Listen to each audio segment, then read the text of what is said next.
Hello बच्चों, अपन एक chapter number 6 लेके आए आपके लिए। क्लास 12 का वंशागति का आणविक आधार है, उसके बारे में अपन चर्चा करेंगे कि वंशागति का आणविक आधार क्या होता है। तो वंशागति का आणविक आधार इस पूरे चैप्टर के अंदर आपको डीएनए और आरएनए, डीएनए अनुलेखन, डीएनए प्रतिकृतिकरण और डीएनए अनुवादन, ये सब क्रियाएं इस चैप्टर के अंदर समझाई जाएगी। ये चैप्टर बहुत इंपॉर्टेंट चैप्टर है और थोड़ा टफ चैप्टर भी है। बहुत सारी क्रियाएं हैं, आपको याद करनी पड़ेगी। मैं आपको एनसीईआरटी क्लास 12 की जो बुक है उसके अकॉर्डिंग आपको पूरा चैप्टर पढ़ाऊंगा, ठीक है। तो अपन सबसे पहले इसकी शुरुआत करते हैं। सबसे पहले आपके मन में सवाल आता है, वंशागति क्या है। वंशागति विज्ञान की एक शाखा है, इनहेरिटेंस। यानी वंशागति क्या है? वंशागति का मतलब ये होता है अनुवांशिक लक्षण। जो अनुवांशिक लक्षण होते हैं वो एक पीढ़ी से दूसरी पीढ़ी में संचित होते हैं। अनुवांशिक लक्षणों के संचरण की क्रिया को, अनुवांशिक लक्षणों के संचरण की क्रिया को वंशागति कहते हैं। यानी अनुवांशिक लक्षण एक पीढ़ी से दूसरी पीढ़ी में जाते हैं। अनुवांशिक लक्षण एक पीढ़ी से दूसरी पीढ़ी में जाते हैं, इसको कहते हैं वंशागति, ठीक है। यानी अनुवांशिक लक्षणों के संचरण की क्रिया, अनुवांशिक लक्षणों के संचरण की क्रिया को कहा जाता है वंशागति। सबसे पहले वंशागति की परिभाषा आपको पता होनी चाहिए। अब अनुवांशिक लक्षण क्या होते हैं? जो माता पिता से संतान को प्राप्त होते हैं। माता पिता से जो संतान को प्राप्त होते हैं या जो संतति को प्राप्त होते हैं उन्हें कहा जाता है अनुवांशिक लक्षण, ठीक है। अनुवांशिक लक्षण मतलब जैसे माता पिता के जो बाल हैं वैसे के वैसे संतान के बाल होते हैं। माता पिता के आंखों का रंग होता है वैसा के वैसा संतान का रंग होता है। इसी तरह से अपन कहते हैं दूसरे लक्षण है, जैसे कि उनके नाक नक्श है माता पिता के, वैसे वैसे संतान में ये लक्षण जाते हैं। तो वंशागति में अनुवांशिक लक्षणों के संचरण की क्रिया का अध्ययन किया जाता है। अब ये समस्या आती है कि वंशागति के लिए उत्तरदायी कौन है? वंशागति के लिए उत्तरदायी है डीएनए या आरएनए, ठीक है। तो अपन कहते हैं वंशागति के लिए उत्तरदायी होता है अनुवांशिक पदार्थ। क्या होता है? अनुवांशिक पदार्थ होता है जिसको नॉर्मल भाषा में कहा जाता है गुणसूत्र। क्या कहा जाता है? गुणसूत्र। गुणसूत्र ऐसे होते हैं जो माता पिता से संतान में लक्षणों को ले जाते हैं।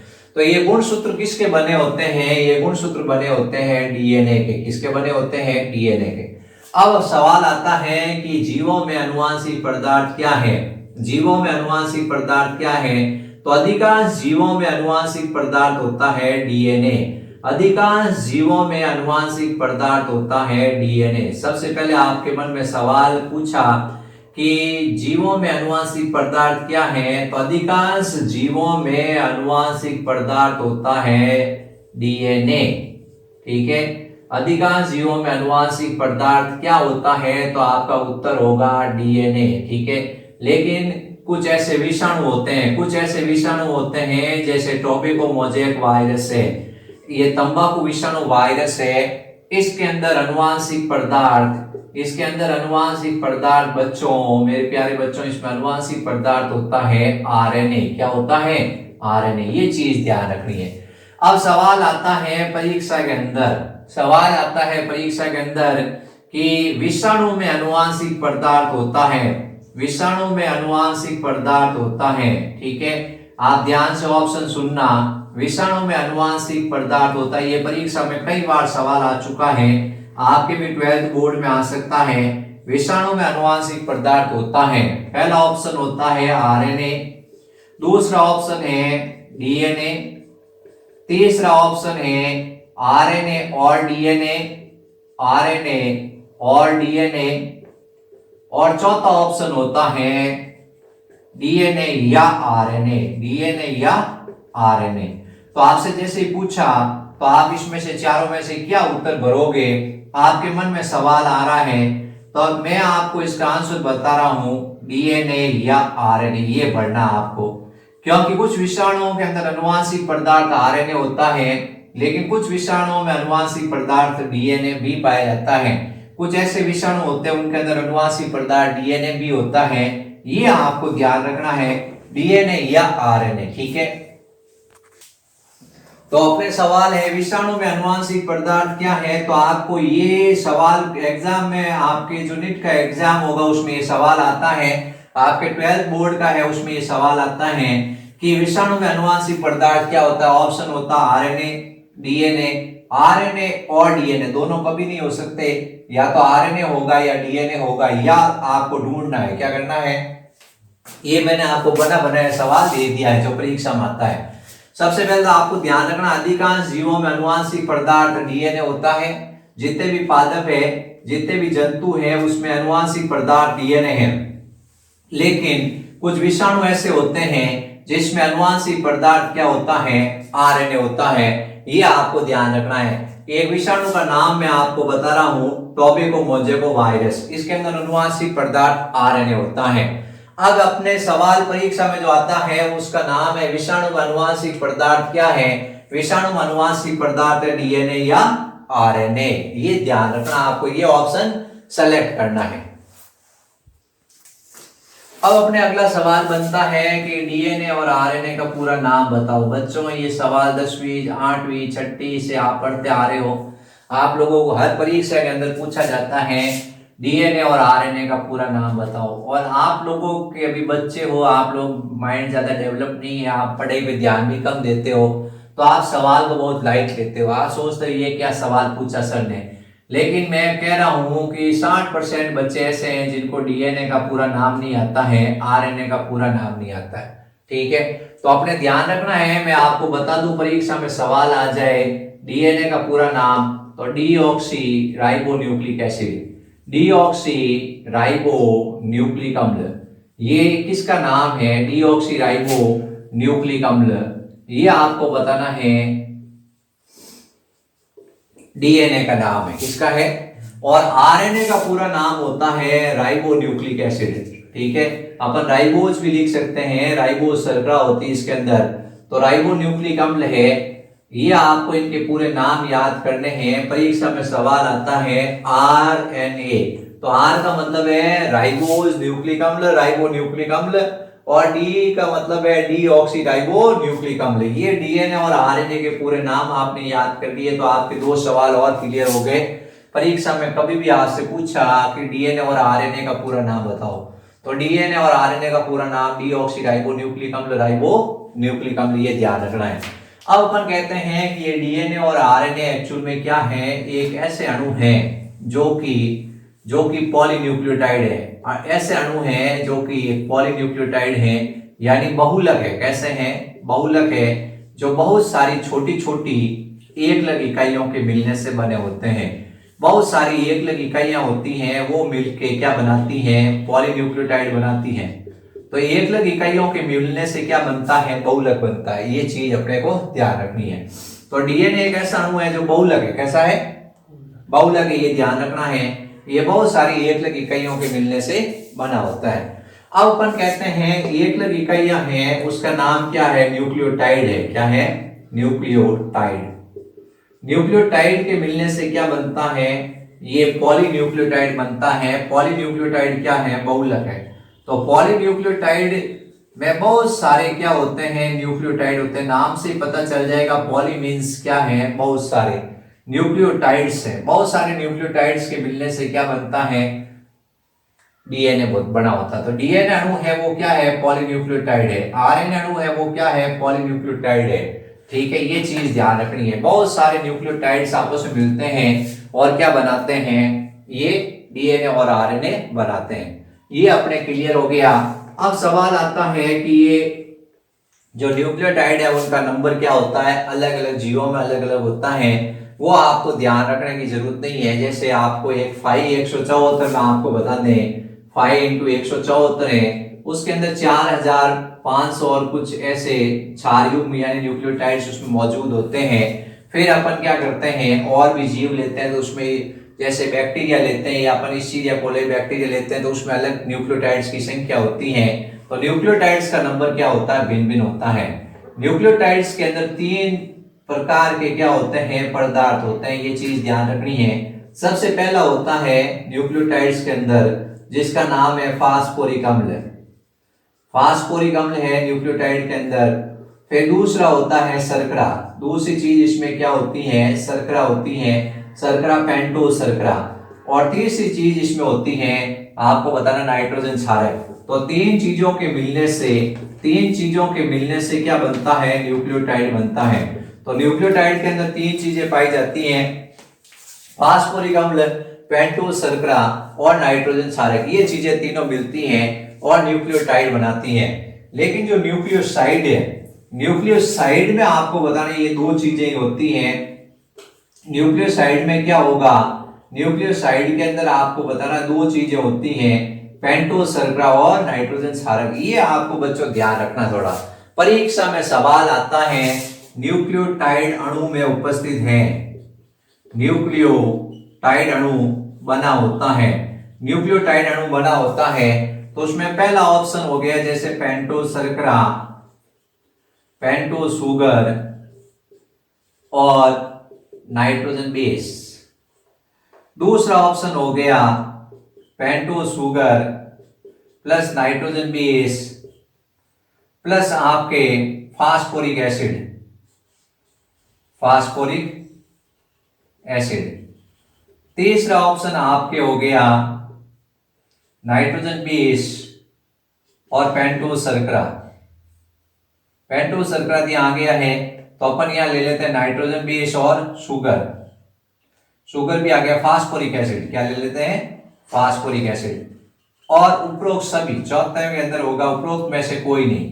तो न्यूक्लियोटाइड में तीन चीजें होती हैं, न्यूक्लियोटाइड में एक तो फास्फोरिक एसिड, ये पेंटोज शर्करा होती है, नाइट्रोजन बेस होता है और फास्फोरिक एसिड होते हैं। इन तीनों के मिलने से जो संरचना बनती है उसका नाम होता है न्यूक्लियोटाइड। ये आपको थोड़ा ध्यान रखना है कि न्यूक्लियोटाइड में कौन कौन सी तीन चीजें होती है, फास्फोरिक अम्ल, पेंटोज शर्करा और नाइट्रोजन क्षारक। न्यूक्लियोसाइड में दो चीजें होती हैं, एक का नाम होता है पेंटोज शर्करा और एक का नाम होता है नाइट्रोजन क्षारक। ये आपको डिफरेंस याद रखना है परीक्षा के अंदर न्यूक्लियोटाइड और न्यूक्लियोसाइड में। तो अपन डीएनए की बात कर रहे थे, डीएनए क्या है, पॉलीन्यूक्लियोटाइड है। डीएनए क्या है, पॉलीन्यूक्लियोटाइड है, ये चीज ध्यान रखनी है। डीएनए क्या है, पॉलीन्यूक्लियोटाइड है। समझ गए बात को। इस पॉलीन्यूक्लियोटाइड के अंदर बहुत सारे न्यूक्लियोटाइड्स होते हैं, पॉलीन्यूक्लियोटाइड्स के अंदर बहुत सारे न्यूक्लियोटाइड्स होते हैं। अब न्यूक्लियोटाइड के अंदर तीन चीजें होती हैं, एक का नाम होता है, पहले अपन बताते हैं दो चीजें होती हैं, एक का नाम न्यूक्लियोसाइड, न्यूक्लियोसाइड प्लस फास्फोरिक अम्ल। न्यूक्लियोसाइड और फास्फोरिक अम्ल दो चीजों के मिलने से जो संरचना बनती है उसका नाम होता है न्यूक्लियोटाइड। न्यूक्लियोसाइड में क्या होगा, न्यूक्लियोसाइड के अंदर एक होगा पेंटोज शर्करा, एक क्या होगा, पेंटोज शर्करा होगी और दूसरा होगा अपने नाइट्रोजन क्षारक, ठीक है, नाइट्रोजन बेस, ठीक है। तो मैंने इस तरह से आपको थोड़ा और अलग बता दिया है कि ये दो चीजें मिली तो ये बना, फिर इसके साथ ये जुड़ा, ये बना, ठीक है। तो आपको कभी भी कंफ्यूज नहीं होना है। न्यूक्लियोटाइड मींस पेंटोज शर्करा, नाइट्रोजन क्षारक और फास्फोरिक अम्ल। न्यूक्लियोसाइड मींस पेंटोज शर्करा और नाइट्रोजन क्षारक। परीक्षा में सवाल सीधा सीधा पुटअप होता है तो आपने बिल्कुल राइट होना चाहिए। अब पेंटोज शर्करा है वो 5 कार्बन वाली शर्करा होती है, इसमें 5 कार्बन होते हैं। इसमें कितने कार्बन होते हैं, 5 कार्बन। एक का नाम होता है, पहली शर्करा होती है और दूसरी शर्करा होती है। आपको मैं एक डायग्राम बनाऊंगा, आपको मुझे बताना है कमेंट बॉक्स के अंदर कि दोनों डायग्राम में क्या डिफरेंट है। ये इस तरह से H OH H H H OH H CH2OH और इधर एक और बनाई मैंने O। इस तरह से आपको ध्यान रखना है, दोनों डायग्राम में थोड़ा सा एक अंतर होगा। OH H H H H OH और फिर H CH2OH। इस डायग्राम और इस डायग्राम में एक अंतर है, आपको पता ही चल रहा है कि भाई इसमें क्या है कि अपन ने यहाँ OH बना दिया, क्या बना दिया, OH बना दिया। अभी तक आपको सेम लग रहा था लेकिन मैंने क्या है डिफरेंस अब क्रिएट किया है।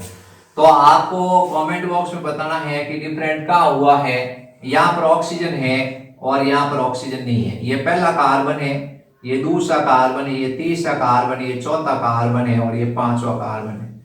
पहला कार्बन है, दूसरा है, तीसरा है, चौथा है और ये पांचवा कार्बन है। तो दूसरे कार्बन पर ऑक्सीजन का अभाव है, दूसरे कार्बन पर ऑक्सीजन का अभाव है और यह हाइड्रोजन समूह है। इसमें दूसरे कार्बन पर ऑक्सीजन पाई जाती है, दूसरे कार्बन पर ऑक्सीजन उपस्थित है और यहाँ पर हाइड्रोक्सिल समूह है। कौन सा समूह है? यहाँ पर हाइड्रोक्सिल समूह उपस्थित है, ये ध्यान रखना अपने को, ठीक है। यह हाइड्रोक्सिल समूह उपस्थित है। अब इसका नाम होगा डीऑक्सीराइबोज शर्करा, इसका नाम होगा डीऑक्सीराइबोज शर्करा। ये मेरे प्यारे बच्चों इसका नाम है डीऑक्सीराइबोज शर्करा, क्योंकि इसमें एक ऑक्सीजन कम है और इसका नाम है राइबोज शर्करा। इसमें ऑक्सीजन पाई जाती है और ये इसका नाम हो गया राइबोज शर्करा। तो आरएनए में जो शर्करा होती है वो होती है राइबोज। कौन सी होती है? राइबोज। और डीएनए के अंदर जो शर्करा होती है वो होती है डीऑक्सीराइबोज। ये अपने ध्यान रखना है। तो सबसे पहला डिफरेंट हो गया कि डीएनए के अंदर कौन सी शर्करा होती है। डीएनए के अंदर डीऑक्सीराइबोज शर्करा होती है और आरएनए में कौन सी शर्करा होती है? राइबोज। आरएनए का पूरा नाम क्या है? राइबोन्यूक्लिक एसिड है और डीएनए का पूरा नाम डीऑक्सीराइबोज न्यूक्लिक एसिड है। तो यहाँ पे ये डिफरेंट होता है, आपको ध्यान रखना है कि पेंटोज शर्करा डीएनए में भी होती है, आरएनए में भी होती है, लेकिन पेंटोज शर्करा में ये फर्क होता है कि इसमें डीएनए में जो पेंटोज शर्करा है उसमें दूसरे कार्बन पर ऑक्सीजन नहीं है, ये डीऑक्सीराइबोज शर्करा है और ये राइबोज शर्करा है, ठीक है। ये दब गया। फिर नाइट्रोजन क्षारक होते हैं, वो होते हैं एडिनिन, प्यूरिन और पिरामिडीन। दो होते हैं, एक का नाम होता है प्यूरिन और एक का नाम होता है पिरामिडीन। दो तरह के नाइट्रोजन क्षारक होते हैं, प्यूरिन और पिरामिडीन, ठीक है। अब आपको ध्यान रखना है कि प्यूरिन और पिरामिडीन दो नाइट्रोजन क्षारक होते हैं डीएनए और आरएनए में। प्यूरिन दो तरह के होते हैं, एक का नाम होता है एडिनिन और गुआनिन। एडिनिन और गुआनिन ये प्यूरिन नाइट्रोजन क्षारक है, ठीक है। और पिरामिडीन नाइट्रोजन क्षारक होते हैं, उसका नाम होता है साइटोसिन, थाइमिन, साइटोसिन, थाइमिन और यूरेसिल। साइटोसिन, थाइमिन और यूरेसिल ये तीन होते हैं। मेरे प्यारे बच्चों, ये नाम आपको कंठस्थ याद रखने हैं कि प्यूरिन कौन सा होगा और पिरामिडीन कौन सा होगा। तो आप याद रखना एजी। एजी क्या है? प्यूरिन है। क्या है? एजी प्यूरिन है।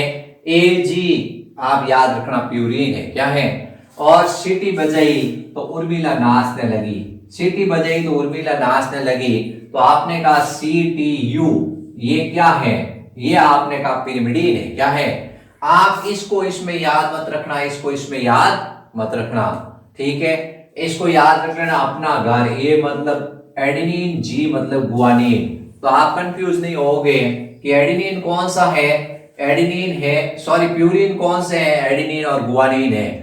और पिरामिडीन कौन से हैं, साइटोसिन, थाइमिन, यूरेसिल है। परीक्षा के अंदर आपके 12th बोर्ड में सीधा सवाल आ सकता है कि प्यूरिन नाइट्रोजन क्षारक कौन से हैं। तो आपको 1 नंबर का सवाल आएगा तो वहां बगले नहीं झांकनी है, तुरंत याद रखना है प्यूरिन, एडेनिन, गुआनिन लिख देना है। क्या कर देना है? लिख देना है एडेनिन, गुआनिन। और पिरिमिडीन नाइट्रोजन क्षारक के नाम लिखो तो उस टाइम आपको साइटोसिन, थाइमिन, यूरेसिल लिखना है। क्या लिखना है? Cytosine, thymine, uracil. अब सवाल आता है कि प्यूरिन तो डीएनए और आरएनए में समान होते हैं, प्यूरिन तो डीएनए और आरएनए में दोनों समान होते हैं, लेकिन पिरिमिडीन में थोड़ा फर्क होता है। डीएनए में होता है साइटोसिन और थाइमिन, डीएनए में होते हैं साइटोसिन और थाइमिन, और आरएनए के अंदर होता है साइटोसिन और यूरेसिल। याद रहेगा बच्चों, ये आपको ध्यान रखना है कि आरएनए में कौन से पिरिमिडीन होते हैं, साइटोसिन, यूरेसिल, और डीएनए में कौन सा होता है साइटोसिन और थाइमिन। एक मैंने ये अणु बनाया है, आपको कमेंट बॉक्स में बताना है कि कौन सा बनाया मैंने, cytosine, thymine, thymine, thymine, thymine, और फिर उसके बाद एडेनिन, और फिर उसके बाद ये गुआनिन, ये लिखा हुआ है। और फिर उसके बाद यहाँ लिख दिया मैंने साइटोसिन। ये मेरा एक नंबर है, ये बताना है कि ये डीएनए है या आरएनए है। दूसरा 2 number cytosine, guanine, guanine, uracil और फिर उसके बाद एडेनिन, साइटोसिन, साइटोसिन। आपको कमेंट बॉक्स में बताना है कि 1 नंबर वाला डीएनए है या 2 नंबर वाला डीएनए है, या 1 नंबर वाला आरएनए है या 2 नंबर वाला आरएनए। आप कैसे पहचान की वो भी मुझे बतानी है, ठीक है। तो ये आपको ध्यान रखना है कि आप देख के बता सकते हो कि जैसे साइटोसिन और थाइमीन होगा, साइटोसिन और थाइमीन होगा, इसका मतलब तो डीएनए होगा। लेकिन जैसे यूरेसिल आ गया, यूरेसिल आरएनए में होता है, यूरेसिल किस में होता है, आरएनए में होता है। ये अपने ध्यान रखना है। तो आपके परीक्षा के अंदर सवाल आता है कि नाइट्रोजन क्षारक के नाम बताओ, तो नाइट्रोजन क्षारक के नाम होते हैं प्यूरिन और पिरिमिडीन। बहुत इंपॉर्टेंट सवाल है, आप लोगों को इस सवाल को एकदम यूं पी जाना है। और पी इन द सेंस जब तक आपके बायोलॉजी है तब तक आपको याद हो रहना चाहिए। एडेनिन, गुआनिन, प्यूरिन होते हैं, और साइटोसिन और थाइमीन और यूरेसिल तीनों क्या होते हैं, पिरिमिडीन होते हैं, ठीक है। मैं तो ऐसे याद रखता हूं कि पिरामिड के ऊपर जब सीटी बजे तो उर्मिला नाचने लगी, तो कभी कंफ्यूज नहीं होते हैं। सीटीयू मतलब परीक्षा में सवाल आती है उसमें से ढूंढ लिया जाता है cytosine, thymine, uracil present into pyrimidine. Pyramid आप सबने देख रखा होगा, तो पिरामिड देख रखा है तो बच्चों पिरामिड पे कौन नाचने लगा, उर्मिला। कब नाचने लगी, जब सीटी बजाई। तो पीछे कौन बचा, एडेनिन, गुआनिन। एडेनिन गुआनिन क्या है, प्यूरिन है। क्या है, प्यूरिन है। ये ध्यान रखना है, ठीक है। तो अपन ये पढ़ रहे थे कि डीएनए एक पॉलीन्यूक्लियोटाइड होता है, अपने को पता है। इसका मतलब बहुत सारे न्यूक्लियोटाइड के मिलने से ये बना होता है, ठीक है। बहुत सारे न्यूक्लियोटाइड जब आपस में जुड़े होते हैं तब बनता है डीएनए।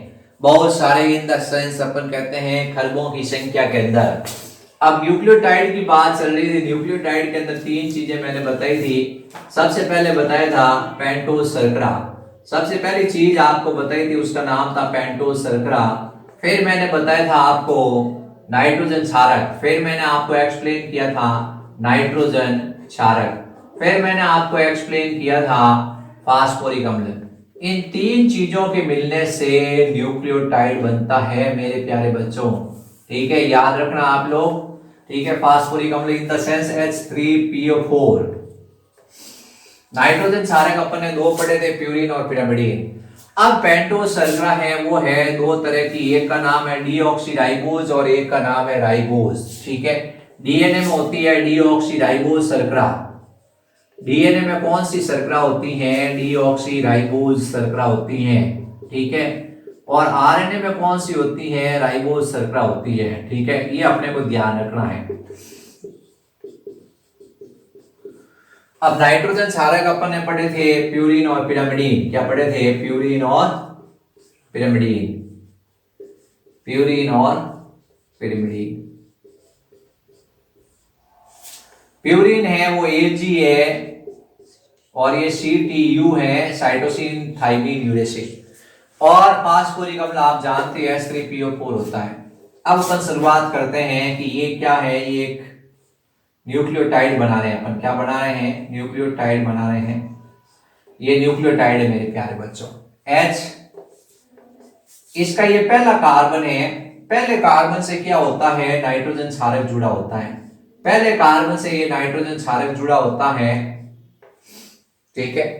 नाइट्रोजन क्षारक इन द सेंस नाइट्रोजन भी जुड़ा होता है पहले कार्बन से। तो पेंटोज शर्करा है ये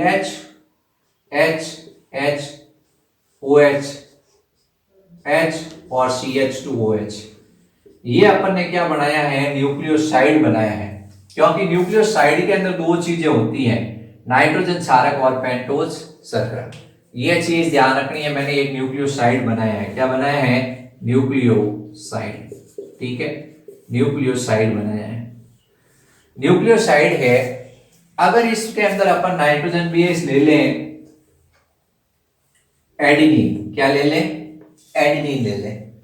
इसका नाम होगा डीऑक्सी एडिनोसिन, डीऑक्सी एडिनोसिन।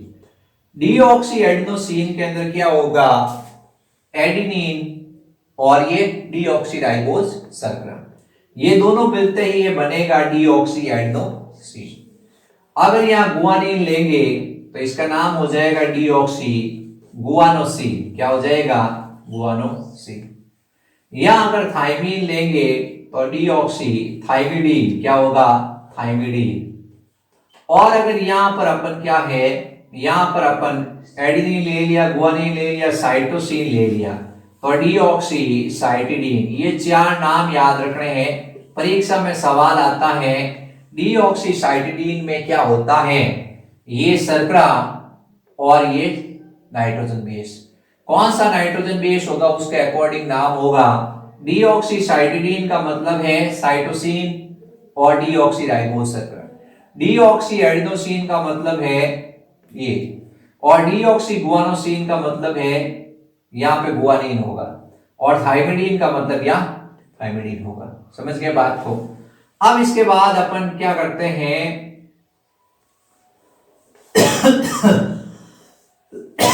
यहां अगर H हो की जगह OH हो, क्या हो, OH हो, और यहां पर ये एडेनिन हो तो इसका नाम होगा एडिनोसिन। क्या होगा, और ये आरएनए में पाया जाता है। किसमें पाया जाता है, आरएनए में। कैसे पता चला, या राइबोज शर्करा है। क्या है, राइबोज शर्करा है। यहां पर अगर गुआनिन है तो गुआनोसिन, क्या हो जाएगा, गुआनोसिन। और यहां पर अगर ये एडेनिन है तो एडेनोसिन हो गया, जी है तो गुआनोसिन हो गया, यू है तो यूरिडीन। क्या है, यूरिडीन। ठीक है। अब पीछे क्या बचा है, ए आ गया, यू आ गया, जी आ गया, सी बचा। पीछे क्या बचा, या सी हो तो इसका नाम हो जाएगा साइटिडीन। क्या हो जाएगा, साइटिडीन। ये सब मैंने क्या बनाए हैं, न्यूक्लियोसाइड बनाए हैं बच्चों।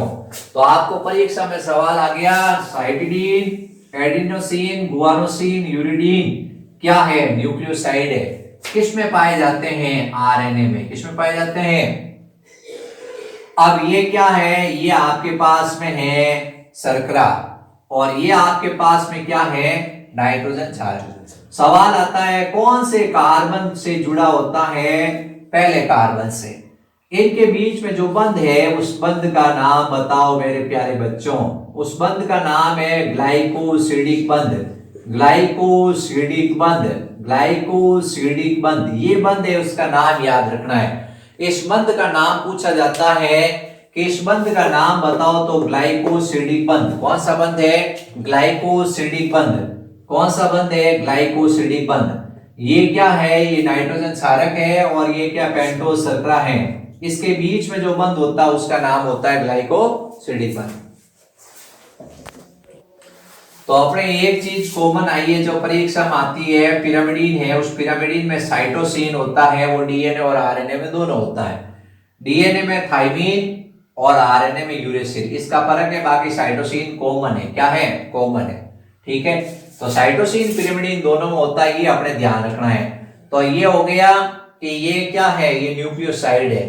अगर एडेनोसिन लिखा हुआ है इसका मतलब तो आरएनए में है, गुआनोसिन लिखा हुआ इसका मतलब आरएनए में है, यूरिडीन लिखा हुआ इसका मतलब आरएनए में है, साइटिडीन लिखा हुआ इसका मतलब आरएनए में है। लेकिन इन सब के आगे डीऑक्सी लग गया, डीऑक्सी लग गया, और ये यूरिडीन हट गया, उसकी जगह थाइमिडीन आ गया, तो अपन कहेंगे वो किस में है, डीएनए में है। ठीक है, न्यूक्लियोसाइड दो चीजों के मिलने से बना होता है, पेंटोज शर्करा और नाइट्रोजन क्षारक के मिलने से बना होता है। तो अपन ये न्यूक्लियोटाइड पढ़ रहे हैं, इसमें सबसे पहले है ये पेंटोज शर्करा। पेंटोज शर्करा, पेंटोज शर्करा पहचान लोगे बच्चों। मैंने डीएनए के आरएनए की बनाई है, किसकी बनाई है। अपन क्या करते हैं, इसको पहचानने की कोशिश करते हैं, लेकिन अभी मैं हिंट दे दूंगा आपको, एक कॉमन बनाऊंगा। ये जैसे यहाँ पे नाइट्रोजन क्षारक एडेनिन, क्या है, एडेनिन है। ये इसका पहला कार्बन है, ये इसका दूसरा कार्बन, ये तीसरा कार्बन, ये चौथा कार्बन, ये पांचवा मैंने लिख दिया CH2OH। अब क्या होता है, ये है न्यूक्लियोसाइड। क्या है, न्यूक्लियोसाइड। ये H3PO4 के साथ क्रिया करता है, यानी फास्फोरिक अम्ल के साथ क्रिया करता है, और फास्फेट अणु इसके साथ जुड़ जाता है, फास्फेट अणु इसके साथ जुड़ जाता है। ये फास्फेट अणु जुड़ गया। अब ये 3 अणु जुड़ चुके हैं, इसका नाम है फॉस्फेट समूह, इसका नाम है फॉस्फेट समूह, और इसका नाम है इसका नाम है पेंटोज शर्करा, पेंटोज शर्करा, और इसका नाम है नाइट्रोजन क्षारक। क्या है? नाइट्रोजन क्षारक।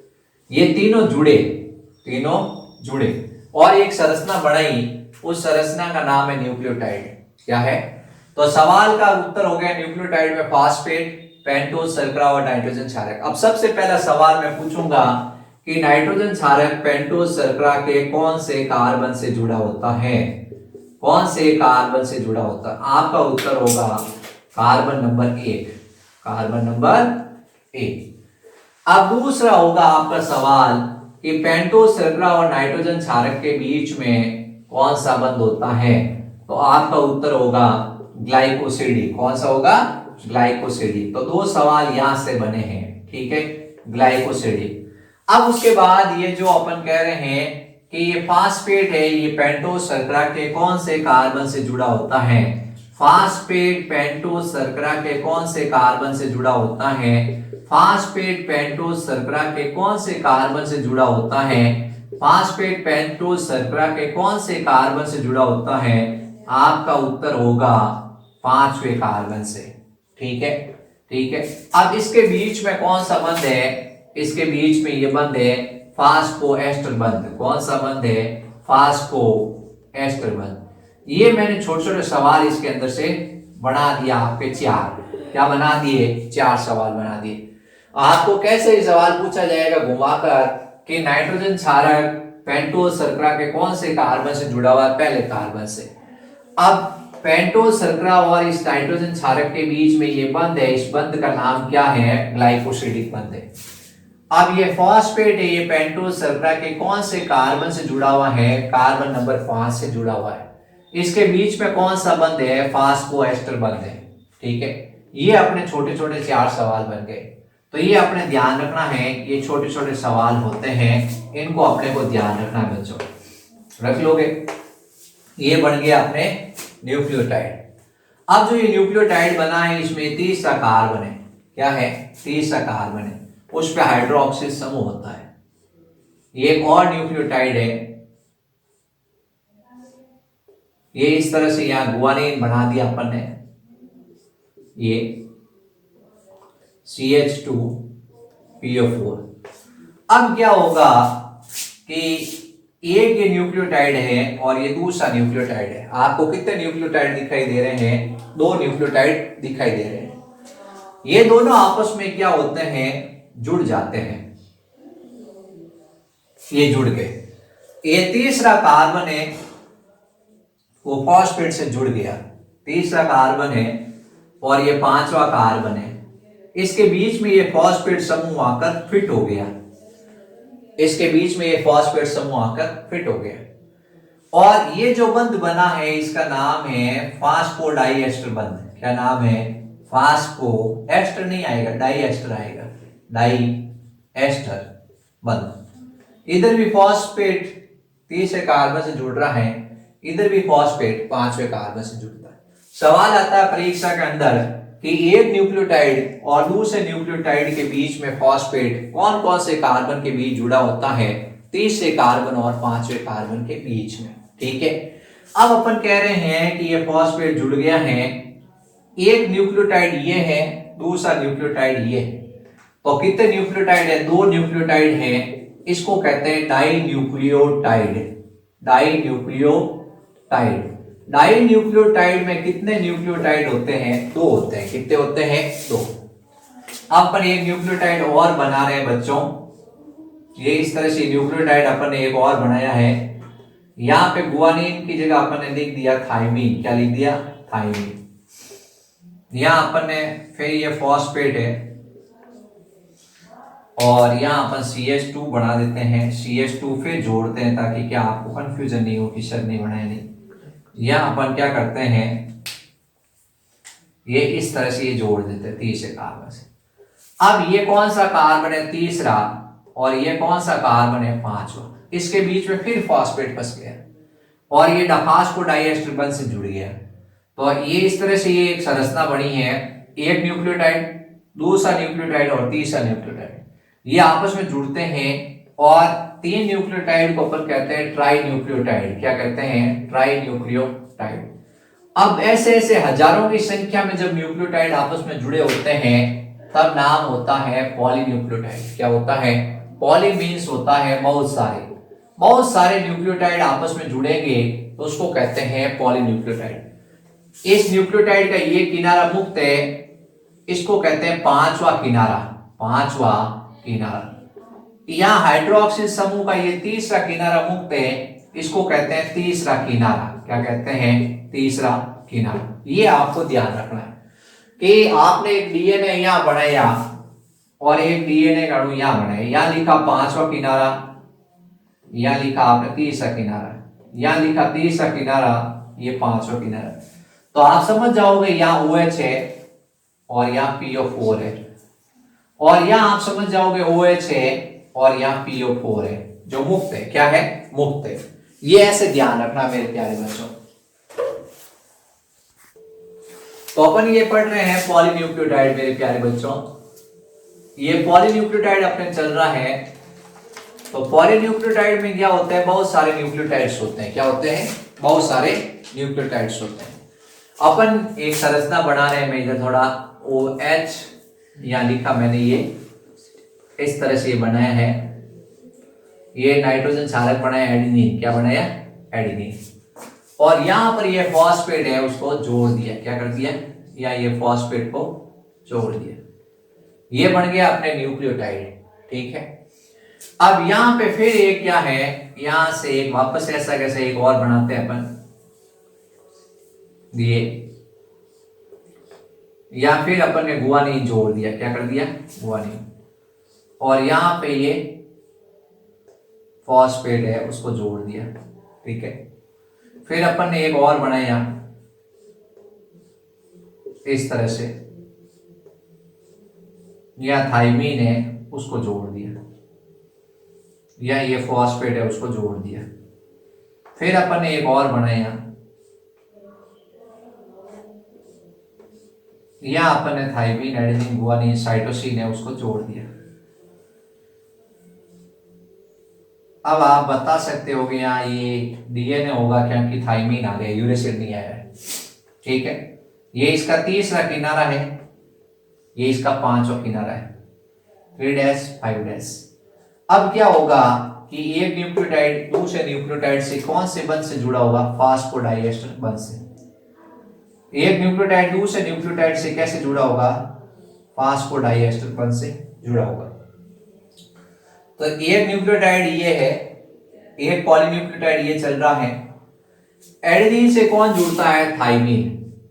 एडेनिन और थाइमीन के बीच डबल बंध होते हैं। गुआनिन से कौन जुड़ता है? साइटोसिन। इसके बीच में ट्रिपल हाइड्रोजन बंध होते हैं। ये मोस्ट इंपॉर्टेंट सवाल है कि गुआनिन से कौन जुड़ा होता है? साइटोसिन। गुआनिन और साइटोसिन के बीच में कितने हाइड्रोजन बंध होते हैं? 2। थाइमीन से कौन जुड़ा होता है? एडेनिन। इसके बीच में कितने बंध होते हैं? 2। साइटोसिन से कौन जुड़ा होता है? गुआनिन। इसके बीच में कितने हाइड्रोजन बंध होते हैं? 3। तो अब ये थाइमीन है, इससे ये नाइट्रोजन बेस है, उसको जोड़ते हैं अपन।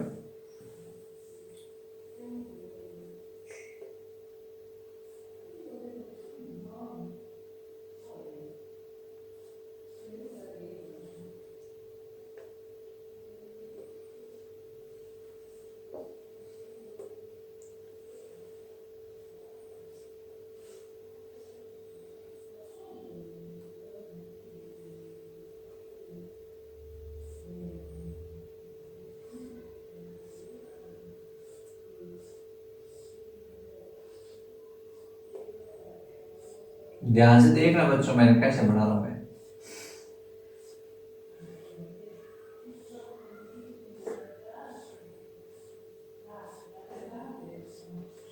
इस तरह से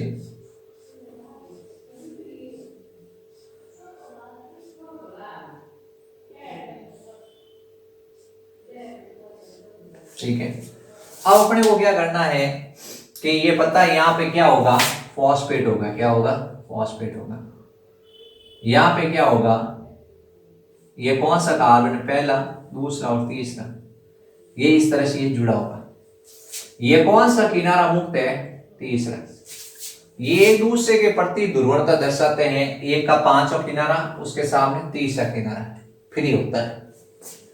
अब यहां पे वापस वही अपन ने कहा, या ये फॉस्फेट है, या ये फॉस्फेट है, या ये फॉस्फेट, तो ये पांचवा किनारा यहाँ क्या है, मुक्त है, या ये इस तरह से जुड़ गया, ये तीसरा कार्बन है, ये तीसरा कार्बन है। इस तरह से ये क्या होता है कि ये दूसरे के प्रति समांतर होते हैं, एक पांचवें किनारे से तीसरे किनारे, एक पांचवें किनारे से एक तीसरा किनारा। कभी भी आप डीएनए बनाओ तो ध्यान रखना कि पांचवा किनारा तीसरा, पांचवें के सामने तीसरा डैश और पांचवा डैश, डैश लगा देते हैं ताकि आपको अंतर पता चलेगी, एक न्यूक्लियोटाइड की श्रृंखला ये है और दूसरे न्यूक्लियोटाइड की श्रृंखला ये है। ठीक है, तो दोनों में डिफरेंट हो गया। एक चीज इसमें पहला सवाल यही बनता है कि एक न्यूक्लियोटाइड का अगर आपको सीक्वेंस पता है, एक पॉलीन्यूक्लियोटाइड की श्रृंखला का, तो उसके सामने वाली श्रृंखला का आप सीक्वेंस पता कर सकते हो, एक दूसरे के संपूरक होते हैं। एडेनिन के सामने थाइमिन जुड़ता है, गुआनिन के सामने साइटोसिन जुड़ता है, थाइमिन के सामने एडेनिन जुड़ता है, साइटोसिन के सामने गुआनिन जुड़ता है। ये इस तरह से होती है संरचना पूरी डीएनए की। मैंने 4 बनाए हैं, आप लोग भी 10-10 बनाना, क्या करना और प्रैक्टिस करना कि आप सही बना पाते हो कि नहीं बना पाते हो। अब अपन इसके बाद नेक्स्ट टॉपिक स्टार्ट करेंगे।